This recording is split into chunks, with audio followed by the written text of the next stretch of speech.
but I wanted to really actually directly work with German writers, and it just seemed so stupid to be here and to not be doing that.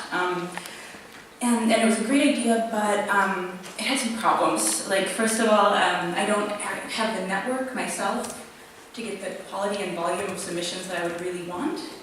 And second of all, German writers, like I publish English books, but they might want to publish a text in German.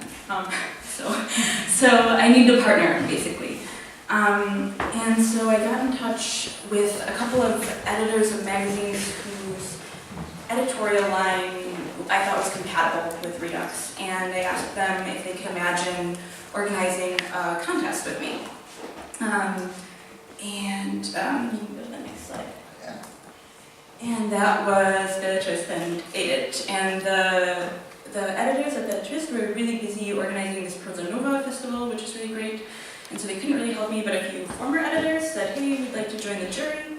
And the editors of Edit were really excited and said we'd love to be the German publication half of this.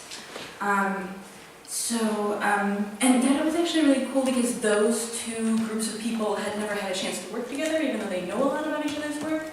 So it ended up kind of bringing together really unintentionally people who wouldn't have gotten a chance to work together otherwise.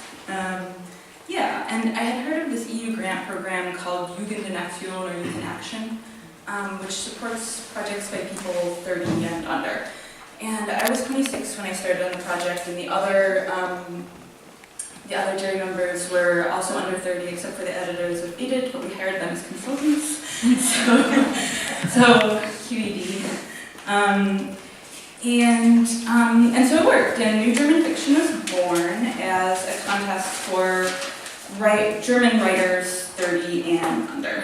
And I have to say that this kind of collaboration was really ideal. I've never worked with people where our abilities fit together so seamlessly, and I think that it's just having publications working in different language spaces, you have absolutely zero competition and every reason to celebrate everyone's successes. Like there's just absolutely, it was frictionless. It was really, really beautiful.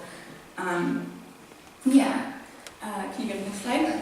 We got 200 submissions, which is really good because these, I mean, a minimum of 5,000 words, which is actually not like a normal short story contest. You might have 2,000 or 1,000 words. We asked some demographic questions. You can go to the next slide. We had the genders were represented equally, which was really a big relief for me. And we put a lot of effort into reaching out to people with what the Germans would call immigration background. And if you look at Germany, you would expect to see more submissions from people with a background from Turkey or from Poland, and so that was sort of what we focused on. And I have to say we would need to rethink our plan for next year because we did not get submissions from those groups. But what we did get was really a disproportionate amount of French and Russian people. That's Napoleon and Nicholas I embracing after the Treaty of Paris. And watching the jury deliberations was really, really exciting for me. I'm used to working with translators to pick out translations, and it's really different watching people talk about their own language literature. It's just a different kind of conversation. And it was also exciting because there's usually an English language editor filtering what gets into English. And so you always have someone bringing English aesthetic values to translation. And it was just so exciting to watch this group of young editors get to have that kind of control over their own language. Yeah. And over their own literature. Next slide. Yeah, and they're small. Fortunately, I really, really adored the texts that they picked out. They're both stylistically very accomplished and challenging. And I do think that if a group of English speakers or translators had sat down and talked about this, there would have been a lot more time dedicated to worrying about it being too difficult. And actually, one of the translators, the translator of Dear A, told me, and he was a very accomplished literary translator, Donald McLaughlin, told me that it was the most difficult assignment he had ever received.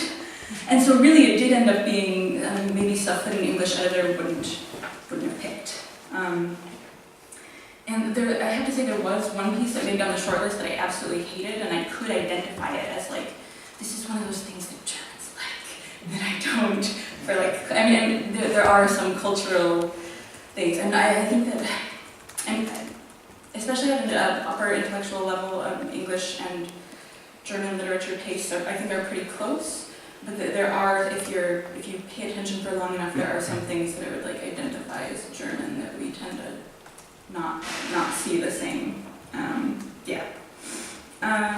Next slide. We celebrated the publications with 2 bilingual events in Leipzig and in Berlin. In Leipzig, we focused more on the German language, and we had about 60 people there, and in Berlin there were a little over 100, and we sort of focused more on the translations and on English, and so that way both sides kind of had their moment in the sun.